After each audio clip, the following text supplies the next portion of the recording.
오늘의 말씀은 베드로전서 3장 1절에서 12절까지의 말씀입니다. 아내들아, 이와 같이 자기 남편에게 순종하라. 이는 혹 말씀을 순종하지 않는 자라도 말로 말미암지 않고 그 아내의 행실로 말미암아 구원을 받게 하려 함이니 너희의 두려워하며 정결한 행실을 봄이라. 너희의 단장은 머리를 꾸미고 금을 차고 아름다운 옷을 입는 외모로 하지 말고 오직 마음에 숨은 사람을 온유하고 안정한 심령에 썩지 아니할 것으로 하라. 이는 하나님 앞에 값진 것이니라. 전에 하나님께 소망을 두었던 거룩한 부녀들도 이와 같이 자기 남편에게 순종함으로 자기를 단장하였나니 사라가 아브라함을 주라 칭하여 순종한 것 같이 너희는 선을 행하고 아무 두려운 일에도 놀라지 아니하면 그의 딸이 된 것이니라.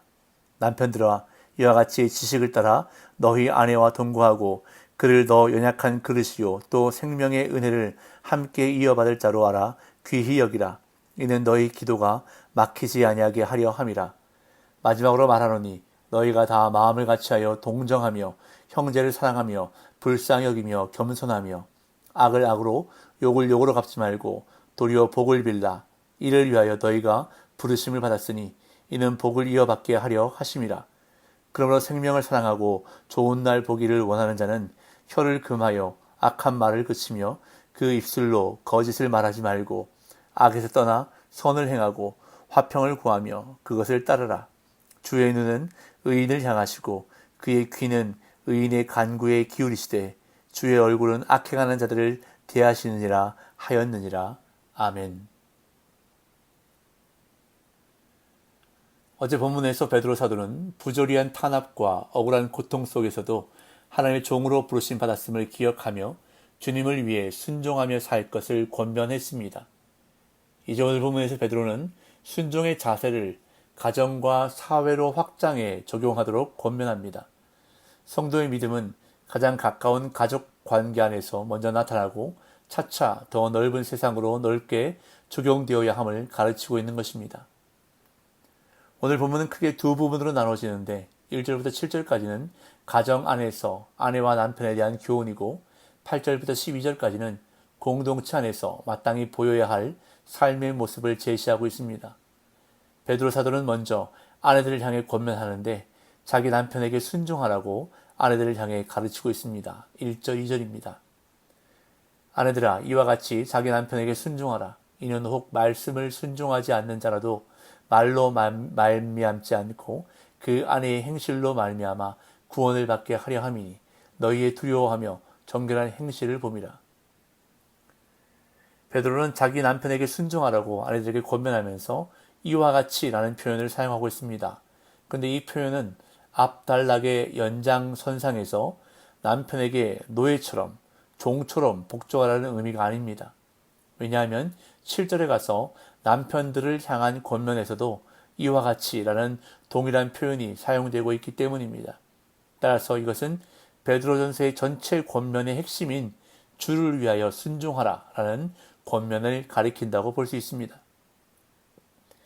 1세기 당시 로마와 헬라와 유대 사회에서 아내는 남편의 권위에 속해 있었습니다.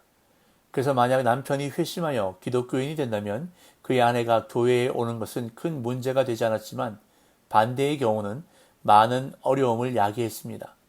그것은 남편의 권위에 대한 저항일 뿐 아니라 사회 전체의 질서를 해치는 위협으로 보일 위험성이 있었기 때문입니다. 따라서 베드로 사도는 아내들이 남편에게 순종하되 복음에 순종하지 않는 남편이라 할지라도 아내는 남편에게 기독교인으로 개종하도록 압력을 가하거나 불순종하지 말고 대신 아내의 경건한 행실로 복음의 진리를 증언하도록 권면합니다. 말로 말미암지 않고 그 아내의 행실로 말미암아 라는 표현은 말보다 순종을 보여주는 것이 중요함을 나타냅니다. 그러나 여기서 말하는 순종은 당시 가부장적 문화의 일반적인 복종과는 다른 것입니다. 아내들은 그리스도께 가장 먼저 순종한 후에 그리스도를 위해 남편에게 순종해야 하기 때문입니다. 아울러 2절에서 두려워하며로 번역된 단어는 베드로전서에서 일반적으로 경건을 의미합니다. 따라서 신앙의 경건함에서 나오는 정결한 행실을 아내가 보여줄 때 불신 남편도 믿음을 갖게 될 가능성이 있다고 베드로는 권면하는 것입니다. 그러면서 아내들에게 외면이 아니라 내면을 가꾸도록 권면합니다. 3절, 4절. 너희의 단장은 머리를 꾸미고 금을 차고 아름다운 옷을 입는 외모로 하지 말고 오직 마음에 숨은 사람을 온유하고 안정한 심령에 썩지 않을 것으로 하라. 이는 하나님 앞에 값진 것이니라. 당시에는 아내가 남편의 소유물로 취급당하며 쉽게 이혼을 당하곤 했기에 여인들은 남편의 사랑을 얻기 위해서라도 외모를 가꾸는 데 많은 노력을 기울였다고 합니다. 따라서 이는 어쩌면 여인들에게는 생존의 문제일 수도 있었습니다. 그러나 베드로는 너희의 단장은 머리를 꾸미고 금을 차고 아름다운 옷을 입는 외모로 하지 말고 오직 마음에 숨은 사람을 온유하고 안정한 심령에 썩지 아니할 것으로 하라라고 권면합니다. 외모를 가꾸고 단장하는 것보다 성도가 더 관심을 가져야 하는 것은 하나님 앞에서 내면을 가꾸고 단장하는 것임을 강조하면서 이것이 하나님 앞에서 영원한 가치가 있는 것임을 말씀합니다. 그러면서 구약시대에 하나님 앞에서 값진 단장을 했던 거룩한 부녀들에 대해 이야기합니다. 5절, 6절.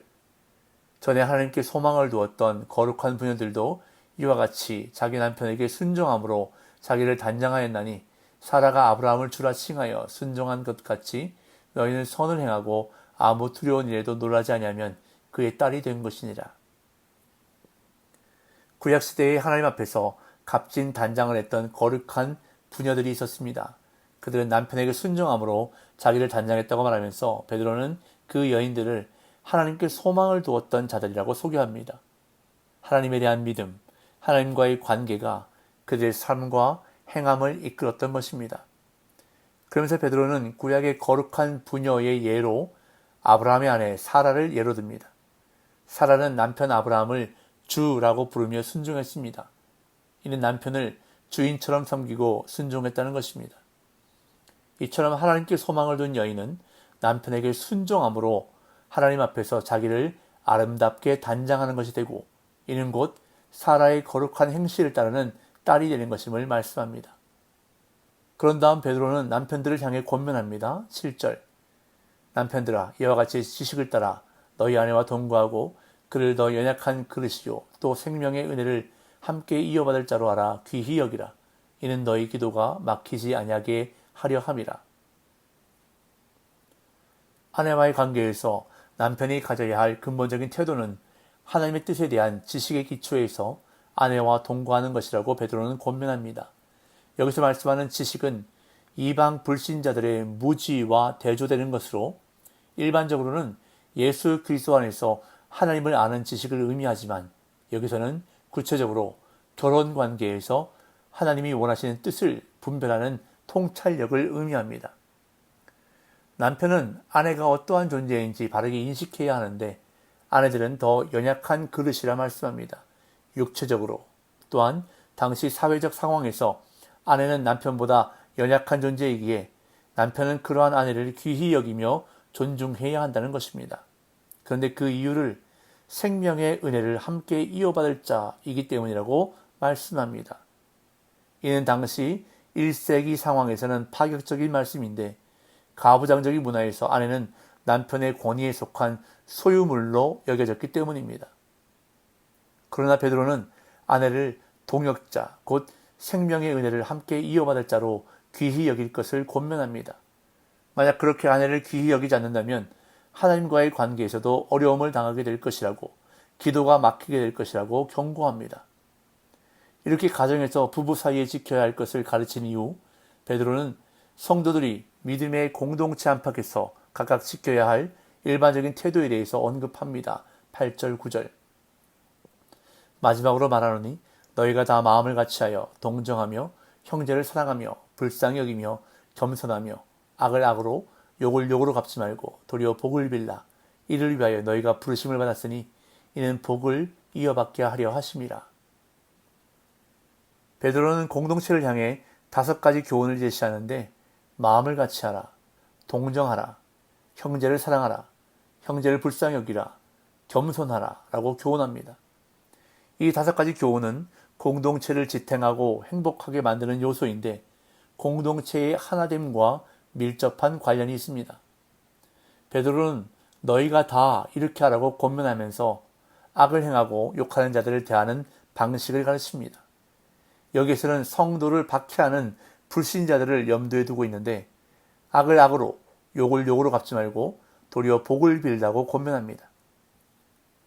그리고 이를 위하여 너희가 부르심을 받았다고 말씀합니다. 그러면서 하나님은 이러한 성도에게 복을 주신다고 말씀합니다. 10절에서 12절. 그러므로 생명을 사랑하고 좋은 날 보기를 원하는 자는 혀를 금하여 악한 말을 그치며 그 입술로 거짓을 말하지 말고 악에서 떠나 선을 행하고 화평을 구하며 그것을 따르라. 주의 눈은 의인을 향하시고 그의 귀는 의인의 간구에 기울이시되 주의 얼굴은 악해가는 자들을 대하시느니라 하였느니라.